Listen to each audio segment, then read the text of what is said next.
प्रिय दर्शकों नमस्कार, मैं पंडित जी एस कौशिक आपका स्वागत करता हूं। आज मैं आपको बताने वाला हूं शादी में देरी होने के मुख्य कारणों के बारे में।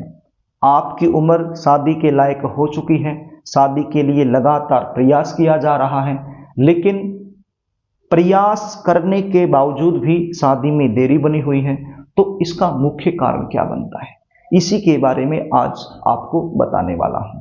तो प्रिय दर्शकों, आप अपनी जन्म कुंडली खोलकर बैठ जाइए, और यदि आपके पास आपकी जन्म कुंडली बनी हुई नहीं है तो फिर आजकल मोबाइल फ़ोन में बहुत सारे ऐप चले हुए हैं। किसी भी ऐप में आप अपनी जन्म डिटेल भरकर तुरंत जन्म कुंडली का निर्माण कर सकते हो। आपके पास जो जन्म कुंडली बनी हुई है उस जन्म कुंडली को अच्छे से देखिए आओ, और साथ में स्क्रीन पर देखिए। स्क्रीन पर जो जन्म कुंडली का चार्ट आप देख पा रहे हैं, इस प्रकार के चार्ट आपकी जन्म कुंडली में एक से अधिक आपको देखने को मिलेंगे। तो आपने देखना कौन से चार्ट को है, लगन कुंडली चार्ट के नाम से आपको मिलेगा, उसको देखिए। और जन्म कुंडली के सप्तम भाव को देखिए। अब सप्तम भाव कौन सा होता है, आप स्क्रीन पर देखिए, जहां पर 7 नंबर लिखा हुआ है, ये जन्म कुंडली का सप्तम भाव होता है। तो आपकी लगन कुंडली चार्ट का जो सप्तम भाव है, यदि वहां पर 10 नंबर लिखा है या फिर 11 नंबर लिखा है, दोनों में से कोई भी यदि एक नंबर लिखा हुआ है, तो आप ये मानिए शादी में देरी होने की संभावना बन जाएगी। ऐसे बच्चों की शादी देरी से होती है। अगला पॉइंट नोट कर लीजिए, यदि जन्म कुंडली के पहले भाव में, अब पहला भाव कौन सा होता है, जहां पर 1 नंबर लिखा हुआ है, इस कुंडली के अंदर ये पहला भाव होता है।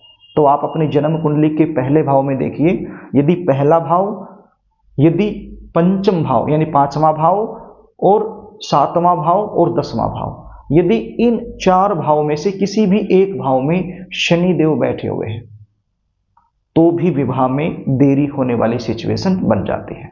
ऐसे बच्चों की शादी देरी से होने की संभावना होती है। अगला जो पॉइंट है उसको नोट कर लीजिए, यदि जन्म कुंडली के पहले भाव में, जन्म कुंडली के चौथे भाव में, जन्म कुंडली के सप्तम भाव में, जन्म कुंडली के अष्टम भाव में और जन्म कुंडली के 12वें भाव में, यदि इन 5 भाव में से किसी भी एक भाव में मंगल देव बैठे हुए हैं, तो भी विवाह देरी से होगा। ऐसे बच्चों की शादी देरी से होने की संभावना बन जाती है। अगला पॉइंट नोट कर लीजिए, यदि जन्म कुंडली के 6ठे भाव में और जन्म कुंडली के अष्टम भाव में कोई भी क्रूर ग्रह बैठा हुआ है, तो भी विवाह देरी से होगा।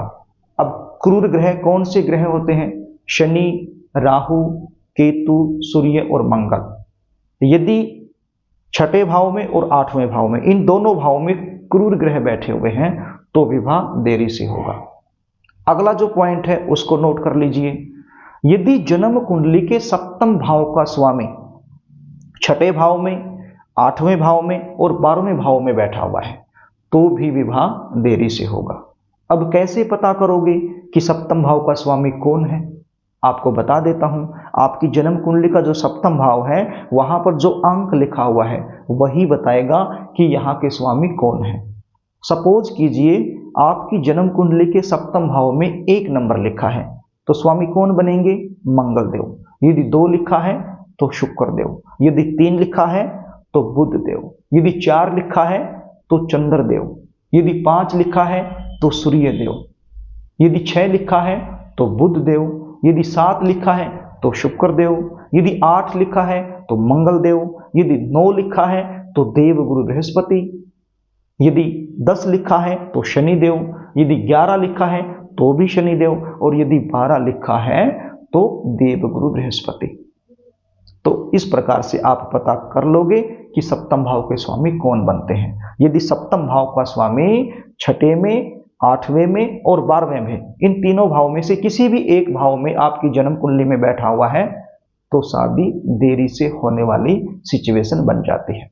अगला जो पॉइंट है उसको नोट कर लीजिए, यदि जन्म कुंडली के सप्तम भाव का स्वामी जन्म कुंडली के किसी भी भाव में बैठा हुआ हो, और उसके साथ यदि राहु, केतु और शनि बैठ जाएं, तो भी विवाह में देरी होने वाली सिचुएशन बन जाती है।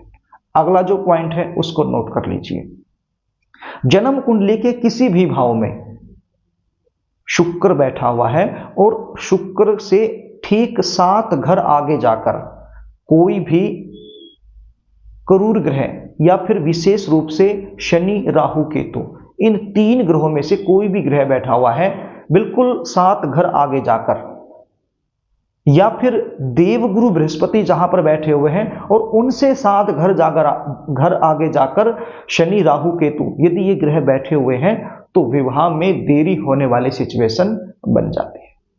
तो प्रिय दर्शकों, ये बिल्कुल आसान सूत्र थे जो मैंने आपको बताए। इनके अलावा और भी बहुत सारे कारण होते हैं और भी बहुत सारे सूत्र होते हैं, लेकिन वो एक गहराई का विषय हो जाएगा, वो आप समझ नहीं पाओगे।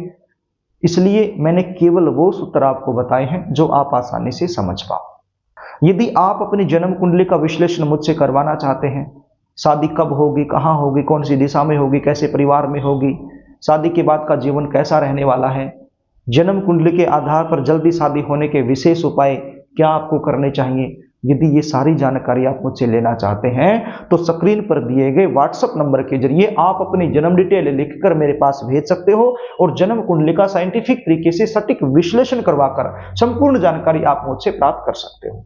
जन्म कुंडली विश्लेषण की हमारी फीस होती है, वो फीस आपको पे करनी होती है, उसके बाद संपूर्ण जानकारी आपको दे दी जाती है।